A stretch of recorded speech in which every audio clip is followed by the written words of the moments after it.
¿Alguna vez has pensado en tu vecino? Esa persona que ves todos los días en el pasillo. Que te saluda con una sonrisa. Que parece completamente normal. ¿Alguna vez te has preguntado qué secretos podría estar ocultando? En octubre de 2008, Victoria Guzmán desapareció de su apartamento en el Estado de México. Su novio encontró sus llaves, su bolso, su celular. Todo estaba en su lugar. Excepto Victoria. Durante 5 semanas, la policía persiguió pistas falsas. Arrestaron al casero inocente. Los medios lo destruyeron. Hasta que la novia de su vecino reveló algo que cambiaría todo. Una verdad tan perturbadora que nadie podría haberla imaginado. Porque a veces, el monstruo no está lejos. A veces, está justo al lado de tu puerta. Pero antes de llegar a ese momento que lo cambió todo, regresemos al principio. Al día que la vida de Victoria Guzmán se detuvo para siempre. Octubre de 2008. Estado de México. Victoria Guzmán tenía 32 años y era directora de proyectos inmobiliarios en una empresa prestigiosa. Era una mujer exitosa, independiente, con una carrera brillante por delante.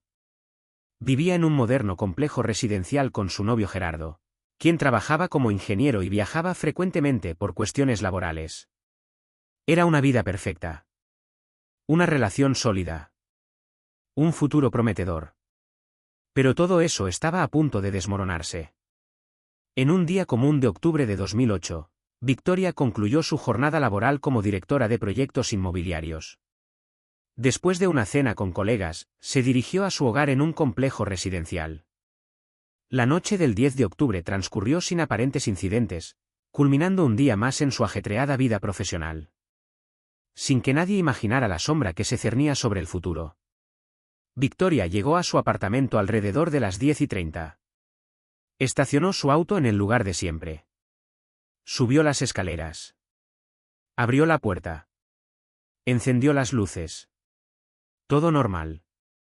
Todo tranquilo. Todo como siempre. Pero esa noche, algo sería completamente diferente. Esa noche, alguien estaba observando. Alguien que vivía muy cerca. Alguien que Victoria veía todos los días. Alguien en quien confiaba. El 12 de octubre, Gerardo, su novio, regresó de un viaje de trabajo. Y al abrir la puerta de su apartamento compartido, notó una extraña calma. El silencio era inusual. Una ausencia que de inmediato generó una incómoda sensación de inquietud en el aire que no lograba comprender. ¿Victoria? Amor, ¿estás aquí? Silencio. Gerardo caminó por el apartamento. Revisó el dormitorio. Revisó el baño. Revisó la cocina. Nada. Pero algo llamó su atención. Gerardo encontró las llaves y el bolso de Victoria junto a su celular, dispuestos como de costumbre sobre una mesa. Pero ella no estaba allí.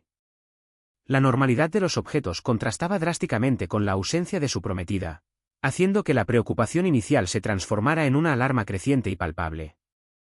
Simplemente no estaba y todo parecía normal, pero algo no cuadraba, comentó posteriormente sobre ese momento de angustia. ¿Por qué Victoria dejaría su bolso? ¿Por qué dejaría su celular? ¿Por qué dejaría sus llaves? Si había salido, ¿cómo lo había hecho? Y lo más importante, ¿dónde estaba? Los intentos desesperados de Gerardo por localizar a Victoria fracasaron. Las llamadas a su celular terminaban en el buzón de voz. Nadie entre sus amigos o familiares había tenido contacto con ella desde la noche del 10 de octubre. Cada hora que pasaba sin noticias, la certeza de que algo grave había ocurrido se afianzaba, encendiendo todas las alertas. Con la desesperación creciendo, Gerardo presentó un reporte de persona desaparecida ante la Fiscalía General.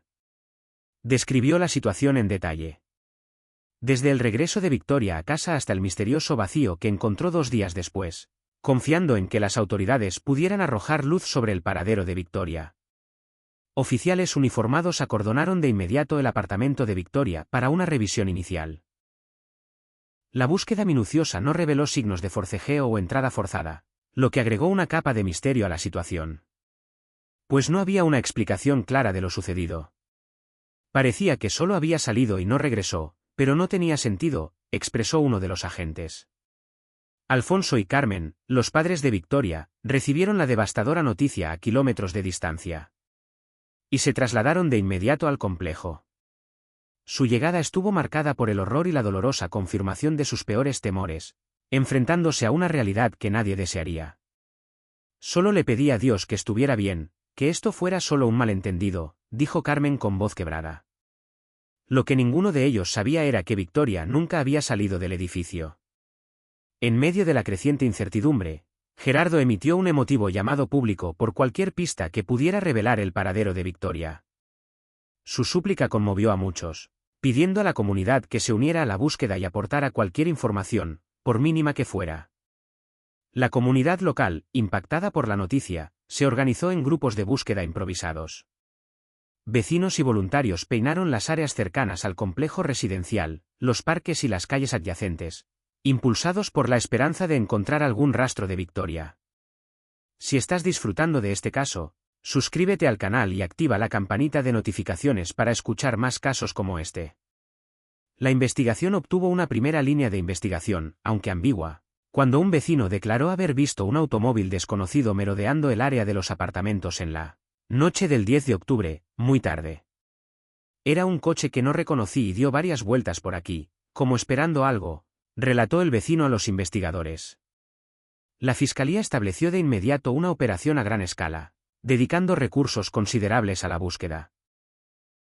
Una de las primeras acciones fue la revisión exhaustiva de las grabaciones de seguridad obtenidas de diversos puntos cercanos al complejo residencial, concentrándose en el 10 de octubre, la noche de la desaparición. Las cámaras de un negocio cercano al complejo mostraron a Victoria llegando sola a su apartamento por la noche. Esta grabación descartó la presencia de un acompañante en ese momento crítico. Un detalle que inicialmente tranquilizó a los investigadores al eliminar la posibilidad de una confrontación visible en la entrada. Vimos claramente que entró sola, lo que nos hizo pensar que la situación se desarrolló dentro, dijo un oficial involucrado en la revisión. Pero lo que no sabían era que alguien ya estaba esperándola. O que alguien entraría poco después. Un equipo forense inspeccionó minuciosamente el apartamento de Victoria, buscando cualquier señal de lucha, forcejeo o intrusión. A pesar de los esfuerzos, no se encontraron huellas dactilares evidentes de un intruso ni marcas de violencia, dejando a los especialistas perplejos sobre lo ocurrido en el interior del lugar. Paralelamente, la policía intensificó el interrogatorio a los vecinos y compañeros de trabajo de Victoria. Se les preguntó sobre sus últimas horas, sus hábitos y cualquier posible conflicto o relación que pudiera arrojar luz sobre su misteriosa desaparición. Cada conversación era una pieza potencial en el rompecabezas. Alfredo, el casero del edificio, fue entrevistado por la fiscalía. Describió a Victoria como una inquilina ejemplar, tranquila y responsable, sin problemas conocidos con nadie en el complejo. Su testimonio no ofreció ninguna pista inmediata, pero se unió al coro de voces que describían a Victoria de forma muy positiva. Uno confía en Dios para que se haga justicia y se sepa qué le pasó a esa joven, expresó Alfredo en su declaración, visiblemente afectado. Lo que Alfredo no sabía era que pronto se convertiría en el blanco de una injusticia devastadora. La declaración del vecino que mencionó un coche desconocido merodeando el área en la noche del 10 de octubre, un vehículo que no solía verse en el complejo, llevó a la revisión de matrículas de todos los vehículos no identificados en la zona.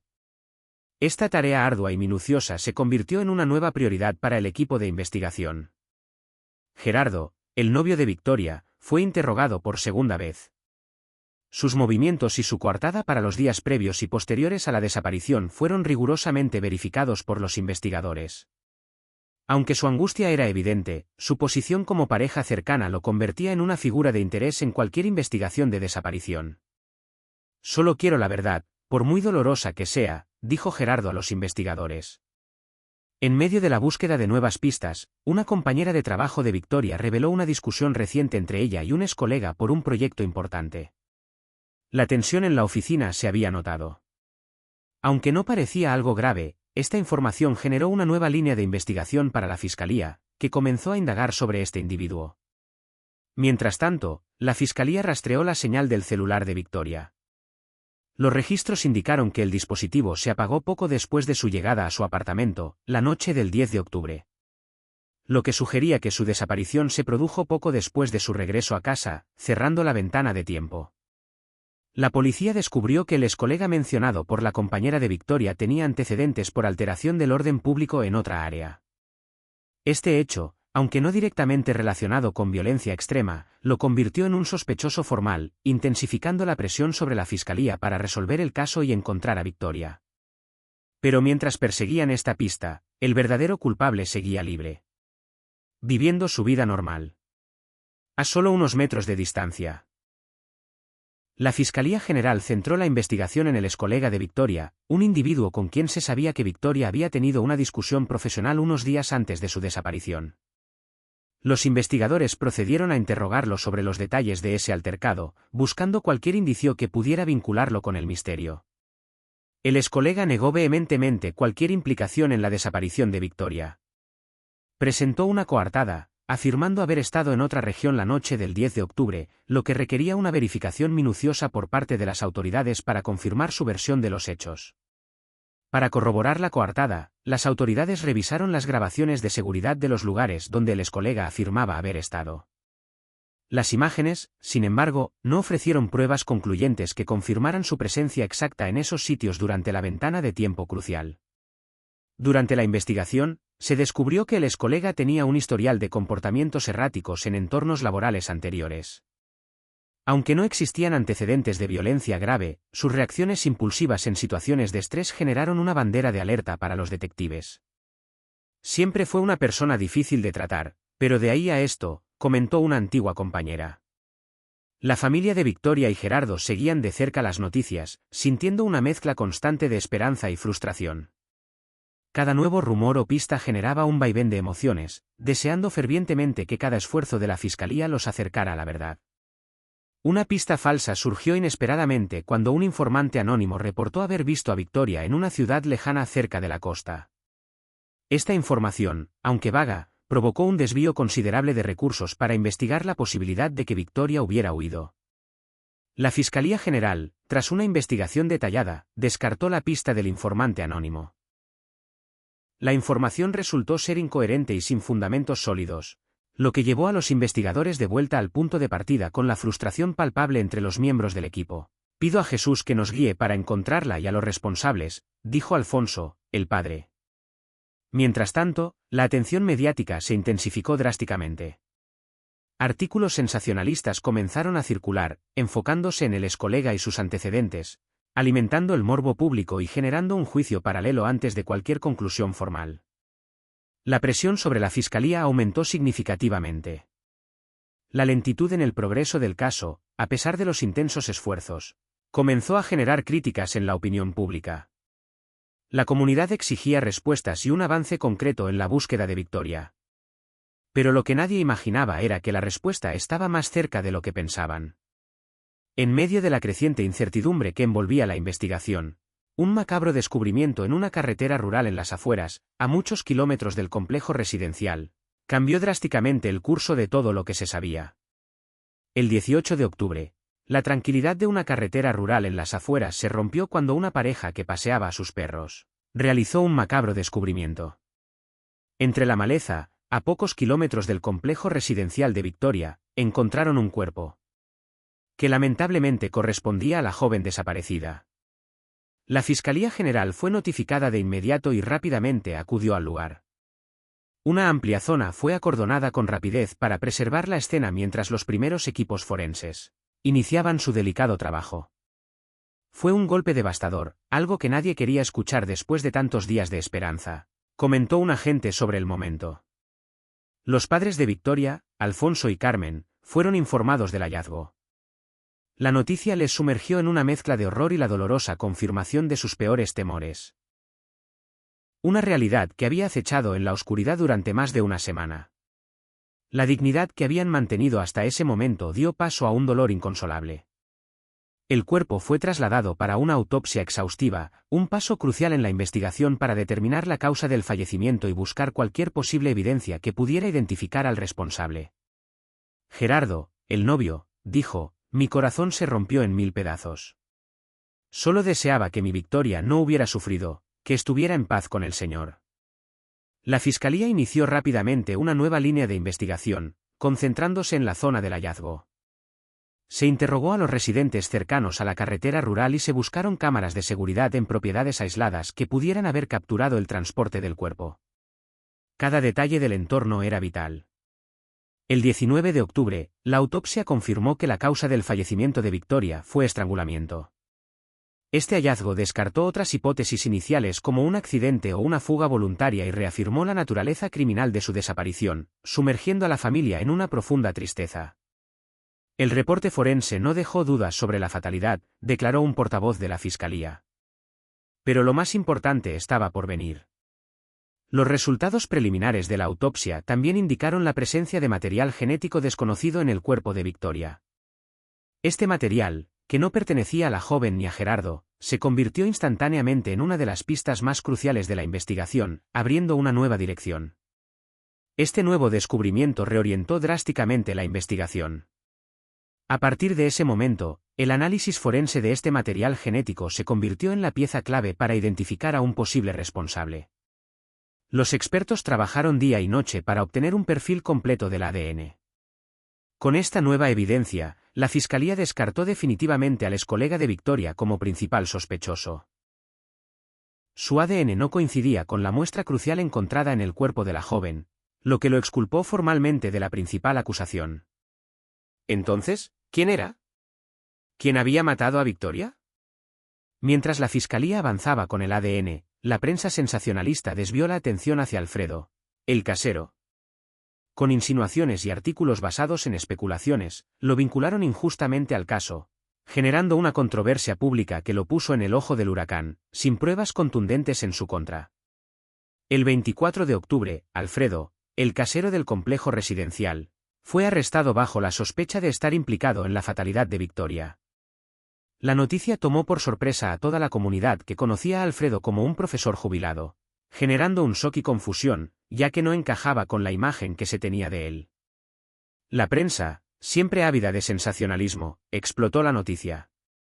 Publicaron detalles sobre la personalidad reservada de Alfredo y especulaciones infundadas, sin pruebas contundentes que lo vincularan directamente con el crimen. La figura de Alfredo se convirtió en el blanco de una atención mediática implacable. Familiares y amigos de Alfredo expresaron su incredulidad ante las acusaciones. Defendieron enérgicamente su carácter pacífico y su reputación intachable, insistiendo en que era imposible que él estuviera involucrado en un acto tan atroz. Él nunca haría algo así. Es un hombre de paz, afirmó su sobrina a un reportero. La Fiscalía lo interrogó extensamente, buscando cualquier conexión entre él y el material genético desconocido hallado en el cuerpo de Victoria. Los investigadores presionaron con preguntas detalladas sobre sus movimientos y su relación con la joven, intentando encontrar alguna inconsistencia. Durante el interrogatorio, Alfredo proporcionó una coartada sólida para la noche del 10 de octubre, con testigos y pruebas que respaldaban su versión. A pesar de su nerviosismo por la situación, su relato de esa noche se mantuvo coherente y sin contradicciones. Solo espero que la verdad prevalezca y que mi nombre se limpie, dijo Alfredo a sus abogados. La investigación forense confirmó que el ADN de Alfredo no coincidía con la muestra crucial obtenida del cuerpo de Victoria. Este resultado fue un alivio para su defensa, pero un revés para los medios que ya lo habían sentenciado en la opinión pública, pues demostró su inocencia. El 26 de octubre, Alfredo fue liberado bajo fianza, sin que se le imputara ningún cargo. Sin embargo, el daño a su reputación ya estaba gravemente hecho. Las especulaciones y los titulares sensacionalistas habían dejado una marca imborrable en su vida personal y profesional. Decidido a limpiar su nombre, Alfredo denunció públicamente a varios medios por difamación, destacando el daño irreparable que sufrió debido a la cobertura irresponsable. Su caso se convirtió en un ejemplo de los peligros del juicio mediático sin pruebas contundentes. Mi fe me sostiene. Solo espero que se haga justicia divina y terrenal, expresó en un comunicado. Con la exculpación de Alfredo y la falta de un sospechoso claro, la Fiscalía General emitió un llamado público urgente. Solicitaron cualquier información sobre el vehículo desconocido avistado en el complejo o sobre cualquier comportamiento extraño observado en los alrededores. La búsqueda regresó a la comunidad. Y fue entonces cuando alguien decidió hablar. Alguien que había estado observando. alguien que sabía la verdad. En respuesta a ese llamado desesperado, la novia de Darío, Renata, se puso en contacto con la fiscalía. Llevaba información sobre el comportamiento inusual de su pareja, un consultor financiero que, para sorpresa de todos, era el vecino de Victoria. El vecino que vivía justo al lado. El 14 de noviembre, Renata se puso en contacto con la Fiscalía General, llevando consigo una información crucial que hasta entonces había guardado. Habló sobre el comportamiento inusual de Darío, su novio, quien sorprendentemente residía en el apartamento contiguo al de Victoria. La llamada de Renata prometía un giro inesperado en la investigación, ofreciendo una nueva dirección. Renata describió cómo Darío parecía obsesionado con el caso de Victoria. Mostraba un interés anormalmente intenso en cada detalle de la desaparición, preguntando constantemente por las noticias y discutiendo las posibilidades, algo que en retrospectiva a Renata le pareció inquietante. Se comportaba de una manera que no reconocía, como si el caso lo consumiera, dijo Renata a los investigadores. Mencionó un cambio abrupto en la rutina de Darío y su repentino nerviosismo tras el descubrimiento del cuerpo de Victoria. Solía ser una persona tranquila y predecible, pero después del trágico hallazgo se volvió distante y preocupado, evitando conversaciones sobre el tema y pasando más tiempo fuera de casa. La fiscalía tomó la declaración de Renata con gran seriedad.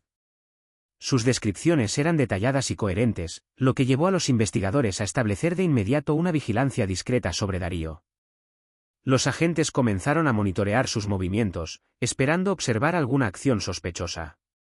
Cada palabra de Renata encendió una luz diferente en este caso, expresó el comandante de la fiscalía local.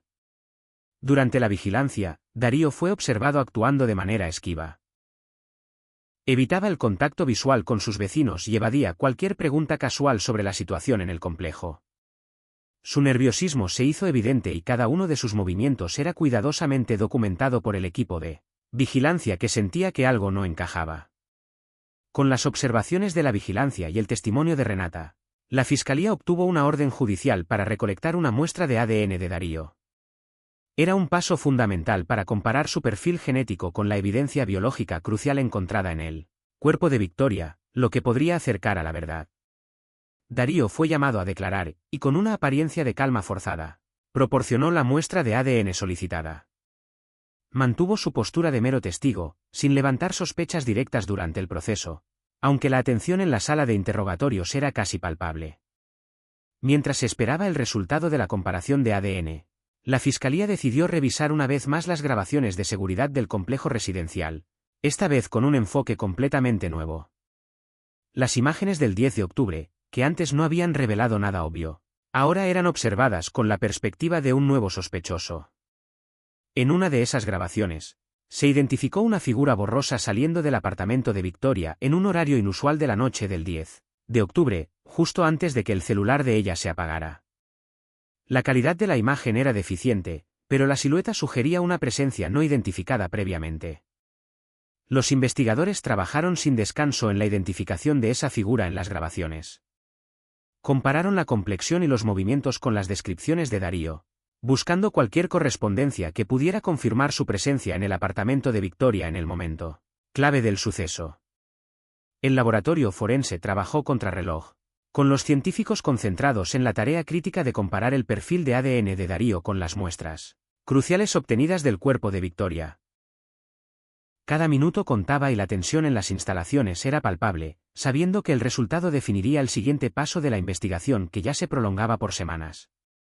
Los padres de Victoria, Alfonso y Carmen, junto a Gerardo, esperaban ansiosamente las noticias, conscientes de la importancia vital de la prueba de ADN. Cada llamada telefónica o visita de la fiscalía les llenaba de una mezcla de aprensión y una tenue esperanza, aferrándose a la posibilidad de que la verdad finalmente saliera a la luz. Y entonces llegó el momento. El momento que lo cambiaría todo. El 14 de noviembre, la Fiscalía General recibió la confirmación esperada. El perfil de ADN de Darío coincidía de manera irrefutable con las muestras biológicas encontradas en el cuerpo de Victoria. Este fue el momento decisivo. La prueba irrefutable que vinculaba al consultor financiero directamente con la tragedia. El vecino. El hombre que vivía justo al lado. El hombre que Victoria veía todos los días. El hombre en quien probablemente confiaba. Sabía que tarde o temprano la verdad se abriría paso. Dios es grande y la justicia llega, dijo Carmen con voz entrecortada al enterarse. Con la prueba de ADN en mano, la fiscalía obtuvo de inmediato una orden de arresto contra Darío.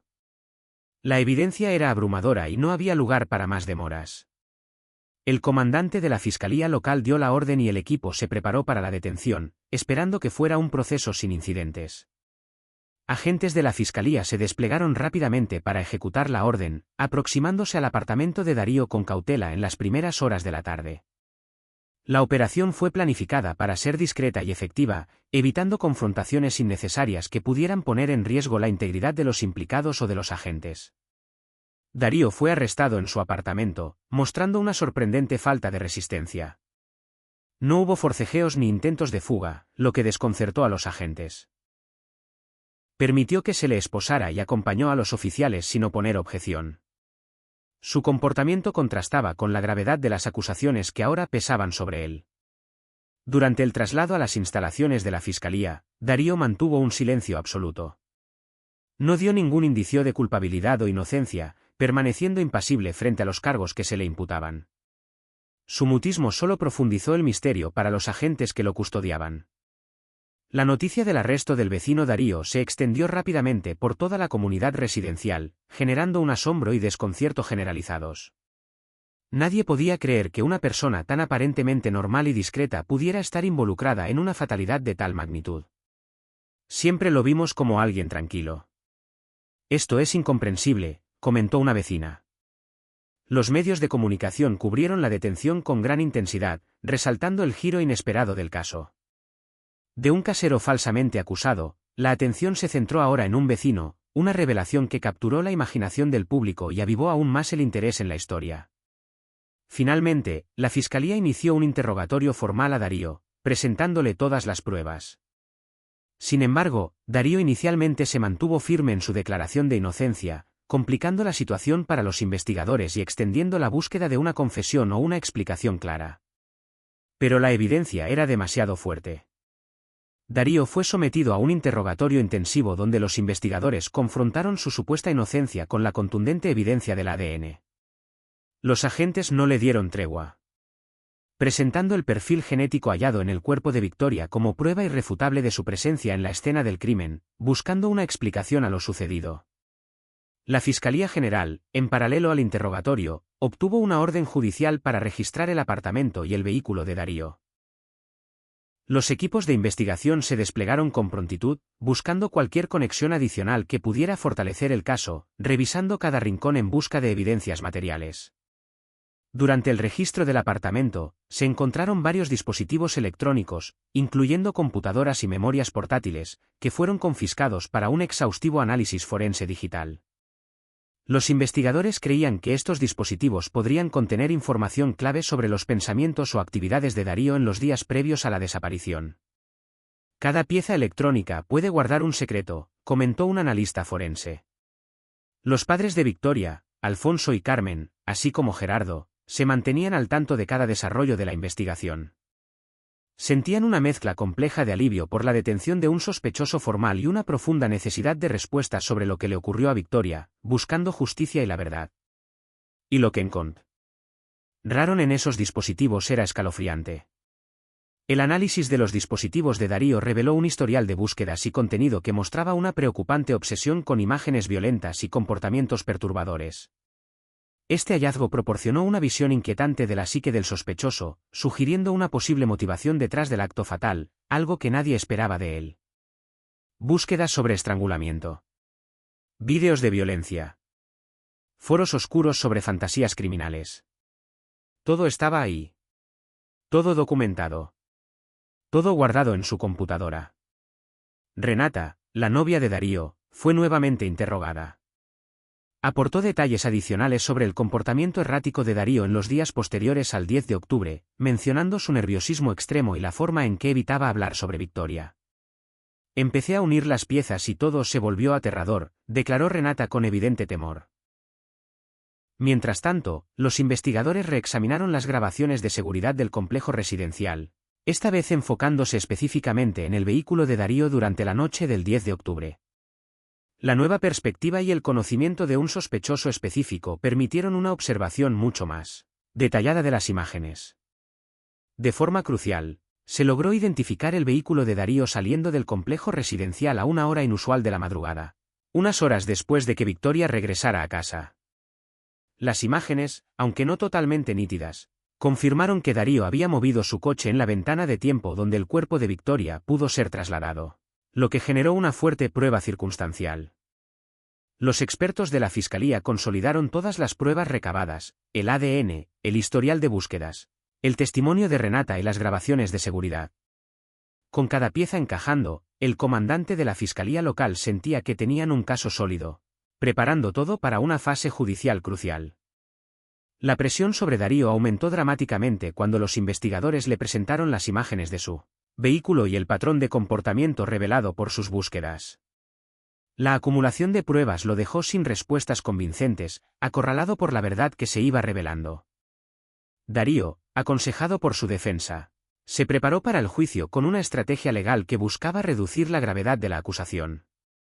Su equipo de abogados argumentaría que la situación fue un fatal incidente, intentando evitar la condena por homicidio calificado. La batalla legal se preveía intensa y cada detalle sería crucial. La Fiscalía General presentó formalmente los cargos de homicidio calificado contra Darío en la primera audiencia judicial. La acusación se basó en la contundente evidencia de ADN junto con las grabaciones de vigilancia y el testimonio de Renata, construyendo un caso sólido con muchas pruebas contundentes. Renata, la novia de Darío, enfrentó un gran dilema emocional y personal. Lidiaba con la traición y las implicaciones de su testimonio, consciente de que sus palabras serían cruciales para el futuro de Darío. Su decisión de hablar con la Fiscalía había cambiado su vida por completo. Fue lo más difícil que he hecho, pero sentí que era mi deber, confesó Renata a una amiga. La opinión pública, informada por los nuevos desarrollos y las pruebas presentadas, comenzó a consolidar su percepción de la culpabilidad de Darío. Los medios, ahora más cautelosos después del caso de Alfredo, seguían de cerca el proceso judicial, reportando cada avance sin la anterior tendencia al sensacionalismo que marcó el inicio del caso. Nuevos análisis forenses complementaron el perfil de ADN con datos de ubicación. Confirmaron que el vehículo de Darío estuvo en la zona rural donde se encontró el cuerpo de Victoria, reforzando la narrativa de la Fiscalía sobre el transporte y ocultamiento del cuerpo. Era otra pieza crucial que se sumaba al rompecabezas. Gerardo se preparaba intensamente para el juicio. Revivió el doloroso descubrimiento del apartamento vacío y su posterior búsqueda. Cada recuerdo era una herida abierta. Su esperanza era que el proceso judicial finalmente le diera un cierre y justicia para Victoria. Siento que el alma de Victoria clama por justicia y yo soy su voz, expresó Gerardo. Alfredo, el casero falsamente acusado, observaba los acontecimientos con una sensación de vindicación personal. Aunque su nombre tardaría en limpiarse completamente en la opinión pública, la detención de Darío era un paso importante para recuperar su reputación. Se sentía aliviado de que la verdad se estuviera revelando. La Fiscalía General se concentró en la construcción de su argumento, anticipando cualquier intento de la defensa de Darío por desviar la atención o sembrar dudas en el jurado.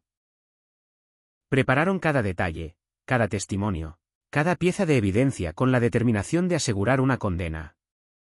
Darío intentó presentar una versión de los hechos donde su interacción con Victoria fue un accidente, buscando atenuar su responsabilidad. Alegó un altercado que se salió de control sin intención de causar la fatalidad, una estrategia común en casos de esta naturaleza para evitar la máxima condena. Pero la Fiscalía no lo permitiría. Con el juicio a punto de comenzar, la familia de Victoria se aferraba a la esperanza de la justicia, anhelando que se desvelaran los últimos detalles ocultos y que se hiciera pagar al culpable. El peso de la espera era inmenso, pero su determinación por Victoria era inquebrantable. El 28 de octubre de 2009, el juicio contra Darío comenzó, marcando el inicio de un proceso largamente esperado por la comunidad y la familia de Victoria. Más de un año después de la desaparición. Más de un año de dolor. Más de un año esperando justicia. La Fiscalía General presentó un caso robusto, encabezado por la contundente evidencia de ADN que vinculaba a Darío directamente con la joven, junto con las reveladoras imágenes de vigilancia que mostraban su vehículo saliendo del complejo en la madrugada. Del 11 de octubre. La defensa de Darío intentó argumentar que lo ocurrido fue un homicidio culposo, alegando que no hubo una intención directa de quitar la vida a Victoria, sino que se trató de un altercado accidental que escaló fuera de control. Buscaron sembrar la duda sobre la premeditación, presentándolo como una fatalidad sin malicia. Renata, la novia de Darío, subió al estrado para testificar sobre el comportamiento inusual de su pareja en los días posteriores a la desaparición. Describió su creciente obsesión con el caso de Victoria y su notorio nerviosismo, ofreciendo una perspectiva personal que contradecía la imagen de un vecino normal. Su cambio fue alarmante. Era como si una sombra se hubiera apoderado de él, declaró Renata con voz temblorosa. La fiscalía refutó enérgicamente la versión de la defensa. Destacaron la frialdad con la que Darío ocultó el cuerpo de Victoria tras atacarla en su apartamento, estrangulándola sin piedad. Presentaron su patrón de búsquedas de imágenes violentas en Internet, revelando una oscura obsesión que servía de claro motivo y demostraba la intención detrás del crimen. Esto no fue un accidente, declaró el fiscal principal. Esto fue un acto calculado de un hombre que vivía al lado de su víctima. Un hombre que esperó el momento perfecto. Un hombre que sabía exactamente lo que estaba haciendo. Después de varias semanas de deliberación, el jurado rechazó contundentemente la alegación de homicidio culposo. La solidez de las pruebas de la fiscalía, sumada al testimonio de Renata y el perturbador historial de búsquedas de Darío, no dejó lugar a dudas. Darío fue declarado culpable de homicidio calificado. Un veredicto que trajo una primera ola de justicia para la familia de Victoria. Nunca perdimos la fe en la verdad y hoy la hemos visto brillar, expresó Carmen con lágrimas en los ojos. El juez impuso a Darío una sentencia de 50 años de prisión, la pena máxima permitida por la ley para el crimen de homicidio calificado en la región. La sentencia fue leída con solemnidad, cerrando formalmente el capítulo penal de este doloroso caso y enviando un claro mensaje a la comunidad. Alfonso y Carmen, los padres de Victoria, expresaron su profundo dolor por la pérdida de su hija, pero también un limitado alivio por el veredicto. Finalmente, después de un largo y arduo proceso, sentían que se había hecho justicia para Victoria, aunque nada pudiera devolverle su presencia. Gerardo manifestó su esperanza de encontrar paz y procesar el trauma que lo había afectado desde aquel fatídico octubre. Se comprometió a honrar la memoria de Victoria, viviendo una vida plena, buscando el consuelo y esperando que el cierre judicial lo ayudara a seguir adelante. Victoria siempre estará en nuestros corazones y su justicia es nuestro consuelo, dijo Gerardo. Alfredo, el casero que fue falsamente acusado y difamado, se convirtió en un activista por la reforma de la regulación de la prensa. Buscó incansablemente asegurar que ninguna otra persona sufriera la injusticia y el daño que él padeció debido a la cobertura mediática irresponsable. Su caso se convirtió en un ejemplo de los peligros del juicio mediático. Del sensacionalismo sin pruebas. De cómo los medios pueden destruir vidas inocentes. El caso de Victoria Guzmán se cerró oficialmente con la sentencia, dejando una profunda marca en la comunidad. Su legado se convirtió en una lucha por la justicia para las víctimas y un fuerte debate sobre la ética periodística, transformando la tragedia en un catalizador para el cambio. Hoy, más de 15 años después, recordamos a Victoria Guzmán. No como una víctima, sino como una mujer que tuvo una vida llena de sueños. Una carrera exitosa. Una familia que la amaba. Un futuro brillante que le fue arrebatado. Por alguien que vivía justo al lado. Por alguien en quien probablemente confiaba. Por alguien que todos veían como un vecino normal. Este caso nos enseña algo importante. A veces, el peligro no está lejos. A veces, está justo detrás de la pared.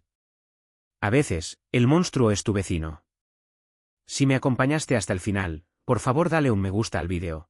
Escribe en los comentarios qué te pareció el cierre del caso y aprovecha para suscribirte y activar la campanita de notificaciones.